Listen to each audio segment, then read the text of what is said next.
투데이 라섹과 스마일 라식 어떤 게 나으려나? 이거 굉장히 예민한 얘기인데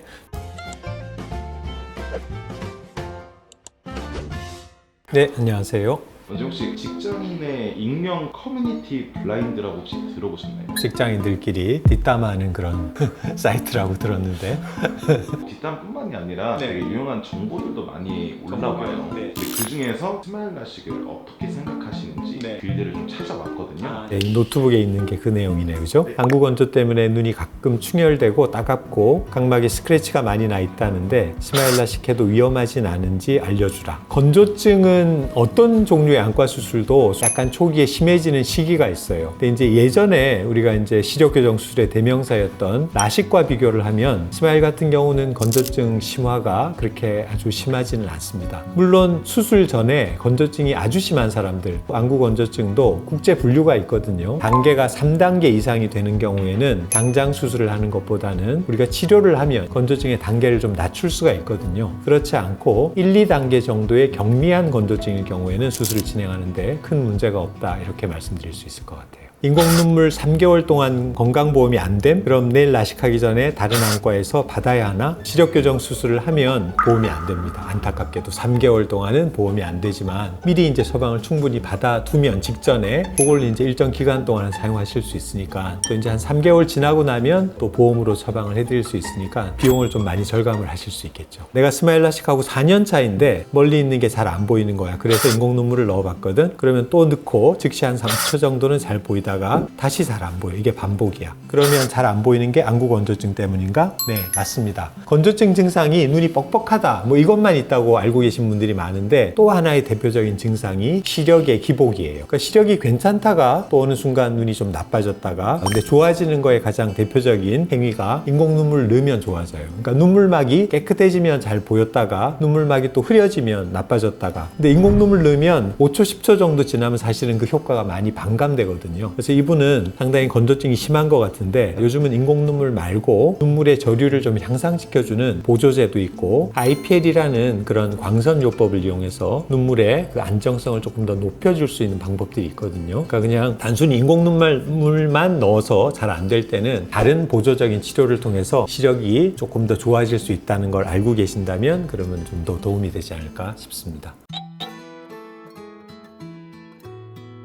수술하고 4년이 지났기 때문에 사실은 수술의 영향이라고 보기는 힘들어요. 대개 환자분들은 뭔가 하나의 수술을 하고 나서 그 이후에 생긴 증상은 모두 이 수술 때문이라고 얘기를 하시는데, 그럴 수는 없습니다. 수술 때문에 건조증이 생기는 거는 짧게는 한 2, 3개월에서 길게는 한 6개월 정도가 지나면 수술의 효과는 사라져요. 그래서 그 이후에도 건조증이 있는 분들은 본인이 원래 가지고 있는 건조증이 계속 발현되고 있다, 이렇게 보셔야 될 것 같아요. 스마일 진짜 최고야. 돈 벌기 시작한 이래로 가장 큰 돈 주고 했어. 그쵸? 부담이 좀 되죠? 근데 진짜 좋아. 아침마다 진짜 신세계를 경험하는 중이야. 뭐랄까? 삶이 윤택해지는 이런 건가 싶어. 그러니까 굉장히 이분은 스마일 라식을 하고 굉장히 만족하는 분인데, 되게 다 이래요. 수술을 해드리면 자기가 기대한 것보다 굉장히 너무 좋다. 이럴 줄 알았으면 내가 진작할 건데 늦게 한 게 너무 후회된다. 이런 분들이 많거든요. 저도 시력교정 수술을 30년 이상 지금 해오고 있는데, 예전에 이제 라식이나 라섹, 엑시머 이런 거 할 때에 비하면 정말 많이 좋아져서 스마일 라식 정말 기가 막힌 수술 맞습니다. 네. 눈부심 있고 좀 아파요. 글자도 뿌옇게 보여서 이거 진짜 힘겹게 적는 건데 괜찮은 건가요? 오늘 오전에 아마 수술 받으셨다고 하네요. 이거는 그 이상한 거 아니에요. 스마일 라식 그러면 무통 수술로 다들 알고 계신데, 그 무통 수술이라는 게 그날 당일날까지도 하나도 안 아프다는 얘기는 아니거든요. 보통 수술 이후에 한 2, 30분 정도가 지나면 수술할 때 넣었던 마취 안약의 효과는 사라집니다. 그럼 이제 그때부터 수술한 자리, 상처가 좀 생긴 부분이 조금 아프기 시작하는데, 이 통증은 굉장히 주관적인 성향이 강해서 어떤 분들은 좀 많이 아프다고 어떤 분들은 안 아프다고 하니까, 아픈 사람은 내가 뭔가 잘못됐다고 생각하시는데 그렇지는 않아요. 한 30% 정도의 환자들은 수술하고 한 2-3시간 정도는 눈물이 좀 막 쏟아지면서 통증이 많이 느껴질 수 있다. 근데 그러면 라섹보다 좋은 게 뭐냐? 라섹은 2-3시간이 아니라 거의 이틀 정도를 계속 아파요. 그 통증의 정도도 훨씬 더 심하죠. 스마일 라식은 수술한 당일날만 몇 시간 정도만 잘 가료를 하면 하시면 통증이 사라지고 그 다음날부터는 뭐 직장에 나가시고 눈을 사용하고 하는데 문제가 없기 때문에 괜찮거든요. 그리고 이제 또 하나, 시력이 즉각적으로 100%로 바로 올라간다고 생각하시는데 이것도 잘못 알고 계신 거예요. 수술하면 전반적으로 되게 흐리게 보여요. 적어도 한 3시간, 4시간 정도는 흘러야 그 흐린 느낌이 좋아지고, 흐린 느낌이 완전히 사라지려면 짧게는 한 1주에서 길게는 한 3주 정도의 시간이 흘러야 돼요. 그러니까 이분처럼 수술한 당일날은 통증도 좀 생길 수 있고 되게 흐려 보이고, 그리고 가까운 곳이 먼 곳보다는 좀 덜 보이는 것도 초기 증상입니다. 그렇지만 뭐 회사에서 뭐 사무를 보시거나 일상활동을 하는데 크게 부족하지 않을 정도의 빠른 시력 회복은 그 다음날부터 이루어진다. 이 정도로 알고 계시면 될 것 같아요. 수술하고 당일날 이런 증상이 있어도 너무 걱정 안 하셔도 돼요.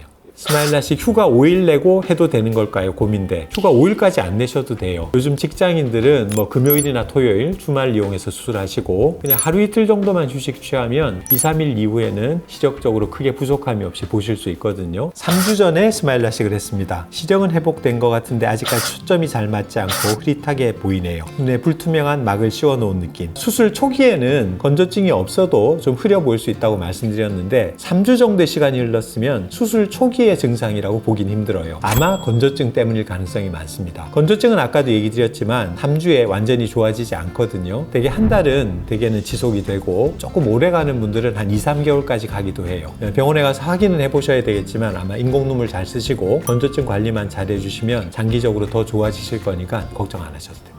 투데이 라섹과 스마일라식 어떤 게 나으려나 해본 사람들은 후기 좀 남겨줘. 이거 굉장히 예민한 얘기인데 요즘 이제 강남 지역에서 수술을 가장 많이 하는 게 이 두 가지죠. 요즘 이제 투데이 라섹이 회복이 좀 빠르다고 해서 조금 더 강조가 되고 있는데 뭐 어쨌든 라섹이라는 건 똑같은 라섹이니까 라섹도 저는 나쁜 수술이라고 생각하진 않아요. 근데 라섹은 좋은 결과를 만들 수 있는 그룹들이 조금 한정적이라고 저는 보는데요. 라섹은 고도근시에서는 여러 가지 부작용들을 좀 따라요. 근시 재발률도 스마일라식보다 높고 각막 혼탁도 생길 확률이 높고, 고도근시가 있는 사람들은 또 고환압증이나 재수가 나쁜 경우에는 녹내장으로 가는 경우들도 있기 때문에 그런 부분들 때문에 고도근시에서는 저는 라섹하는 거를 좀 많이 만류하는 편입니다. 반면에 이제 스마일라식은 고도근시에서도 안전한 결과를 얻을 수 있기 때문에 저는 뭐 스마일라식 좀 옹호론자이고, 제가 스마일라식의 문익점인 건 알고 계시잖아요. 그래서 스마일라식을 조금 더 애정을 가지고 있어서 그럴 수도 있겠지만 투데이 라섹을 선택하는 게 꼭 나쁘다고 저는 말씀드리고 싶지는 않습니다만, 그래도 이왕이면 안 아프고 빨리 좋아지는 게 좋으니까요.